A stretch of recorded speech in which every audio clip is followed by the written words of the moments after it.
democracy in Hong Kong, who are advocating for civil rights in Hong Kong, who are advocating for free expression, for the freedom to associate, for freedom of the press, have been targeted by the PRC, and that their families back home have been threatened. We have known that those advocating for the human rights here in Canada of Uyghurs, Tibetans, and other minorities in the People's Republic of China have had their family in the PRC threatened by the PRC. What is new, Madam Speaker, is that 2 years ago, the government did nothing when it came to their attention that a diplomat working in Canada with the approval of the Canadian government was targeting me and other members of this House in an attempt to change the course of the debate, to attempt to intimidate MPs into voting a certain way on the floor of this House. That is what is new here. That is the issue here. Madam Speaker, I might add, I'd like to split my time with the opposition whip. That is the new information at play here. And when the government knew, it did nothing. It wasn't until it became public several days ago that the government started to treat this seriously. And Madam Speaker, that is shocking. What else is going on that is threatening the national security of this country, that is threatening the safety and security of Canadians here on Canadian soil, that we don't know about and the government is doing nothing about? Now, Madam Speaker, the Prime Minister and Public Safety Minister say they didn't know until this past Monday that a PRC diplomat was targeting me and other members of this House. That is astounding. That is unbelievable. That should shake everyone in Ottawa to the core. I want to quote, Madam Speaker,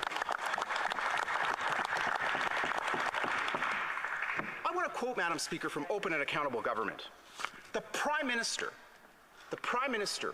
is responsible for the machinery of government. And I want to quote from Open and Accountable Government, quote, "The Prime Minister forms a team, decides on the process for collective decision-making, and builds and adapts the machinery of government in which the team will operate," end quote. The Prime Minister is responsible for the machinery of government. The Prime Minister is also responsible for the broad organization and structure of the government. And I'd like to quote from Open and Accountable Government, a document of the Privy Council Office, quote, "The Prime Minister determines the broad organization and structure of the government in order to meet its objectives. The Prime Minister is responsible for allocating ministers' portfolios, establishing their mandates, clarifying the relationships among them, and identifying the priorities for their portfolios through their mandate letters. The Prime Minister's approval is required for the creation of new institutions and the elimination of existing organizations, some of which may also be subject to parliamentary decisions. Any proposals made by ministers for significant organizational changes or for altering their own mandates or those of other ministers must first be approved by the Prime Minister," end quote. And here's the most astounding part. The Prime Minister is responsible for national security. Yes. I quote from Open and Accountable Government, quote, "As head of government, the Prime Minister has special responsibilities for national security, federal, provincial, territorial relations, and the conduct of international relations." So the Prime Minister is not only responsible for the machinery of government, how information flows, how the Canadian Security Intelligence Service transmits information to the other parts of the Government of Canada.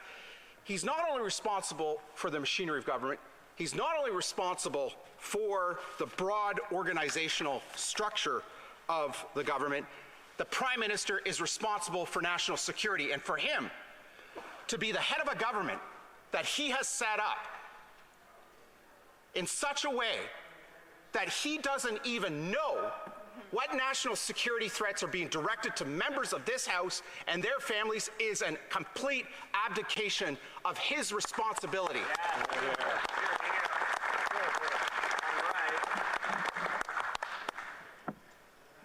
clearly calls into question, Madam Speaker, how safe and secure we are in this country.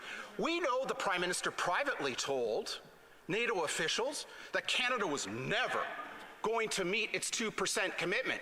Right. Despite the war in Ukraine having begun over a year ago, Canada's defense spending remains stuck at 1.3%, well below the Wales Declaration commitment made in 2014.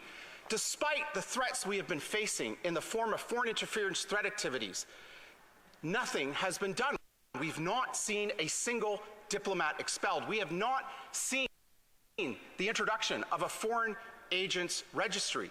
We have not had a single prosecution that has led to an arrest of individuals in this country who are intimidating and coercing Canadians here on Canadian soil on part of a foreign government. We've had no action from this government. Other countries have taken action. In recent weeks, we've heard of the FBI arresting individuals in the United States for setting up illegal police stations. One of those individuals happened to be the same individual that helped set up a legal police station here in Canada.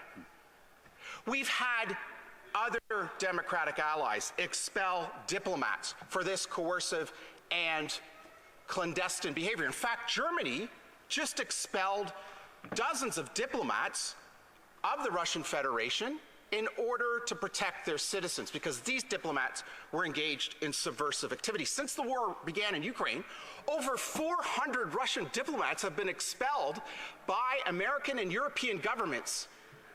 Not one from Canada. Shame. Not one diplomat from the People's Republic of China has been expelled for their intimidation and coercion here on Canadian soil. Now, Madam Speaker, this isn't just happening to me and other members of this House. This foreign interference is happening to Canadians across the land who suffer in silence as their government can't even be bothered to learn about national security threats that PRC diplomats are conducting across the land. Madam Speaker, this is absolutely gobsmackingly astounding that the Prime Minister didn't know about what was going on. What else does the Prime Minister not know about what is going on to the safety and security of this country? He clearly doesn't care about properly funding our Department of National Defence and the Canadian Armed Forces.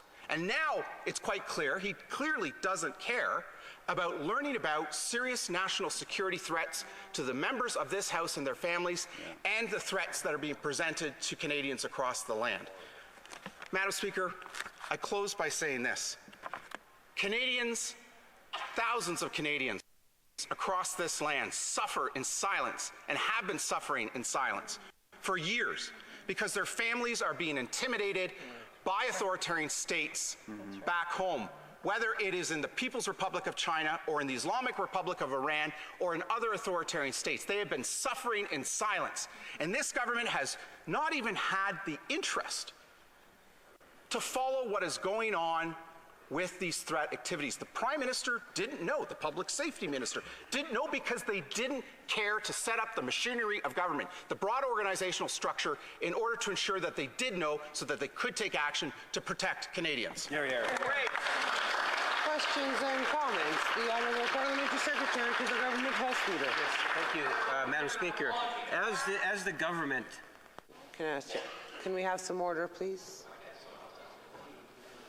The Honourable Parliamentary Secretary. Madam Speaker, as the government has recognized and said, an offence on one member of Parliament is an offence on all members of Parliament, and we should all be concerned, Madam Speaker. And that's one of the reasons why we have seen literally hundreds of dollars of investment coming from Canada to places like the Board of Internal Economy to ensure that MPs have things such as panic buttons, cameras around homes. We've seen all sorts of actions, the legislative initiatives, Madam Speaker, to deal with the issue of election interference and foreign interference, Madam Speaker. At the end of the day, Madam Speaker, I would suggest to the member, when we take a look at the two...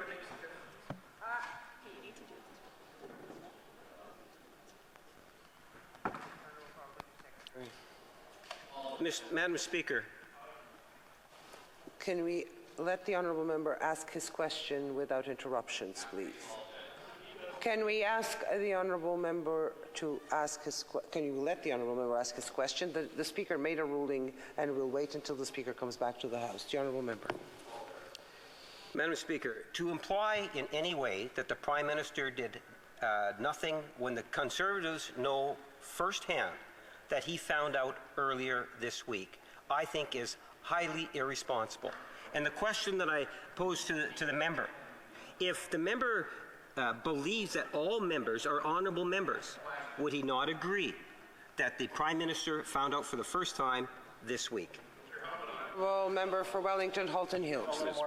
Madam Speaker, the Prime Minister is responsible to ensure that he sets up the machinery of government and the broad organizational structure of the government to ensure that he is informed about national security issues. The Prime Minister is responsible for the government's relationship to this place, to Parliament. And the fact that the Prime Minister set things up in a way so that he didn't know is shocking. It's like the head of a government of a G7 country says to the Chief of the Defense Staff or the Armed Forces, I actually don't want to know if there is intrusion into our airspace. I don't want to know when that happens. Don't bother telling me. That's essentially what has happened here with the Prime Minister setting things up in a way so that he wasn't informed about these things. The member for Trois-Rivières. Thank you, Madam Speaker. To the member of Wellington Halton Hills, the sum of activities or mistakes, errors of the Government of Canada, be it the Trudeau Foundation and other things, not having informed the right people, not having acted on foreign interference, isn't this all going to amount to the Canadians losing confidence in their government? Je veux dire merci. I would like to say thank you to my honourable colleague for his question. In fact, it's a very important question. It's absolutely unbelievable that the Prime Minister created a structure for the Government of Canada to make sure that the Prime Minister shall not know what is going on in the area of national security. It's up this way. And it really shakes me to the core and should shake Canadians to the core that clearly the national security of this country is not a concern of this Prime Minister or this government. The honourable member for Edmonton Strathcona. Thank you very much, Madam Speaker. I'd like to thank my colleague from Wellington Halton Hills for his intervention today. And I again want to express my sympathy to him for what he's had to endure and what his family has had to endure. And I appreciated that he brought up that this is, first of all, something that Canadians, Chinese Canadians have dealt with for a very long time. And also Iranian Canadians, and also a number of Canadians around this country that have been telling us in this place for many years, for decades in fact, that this is real, that these threats are real against them.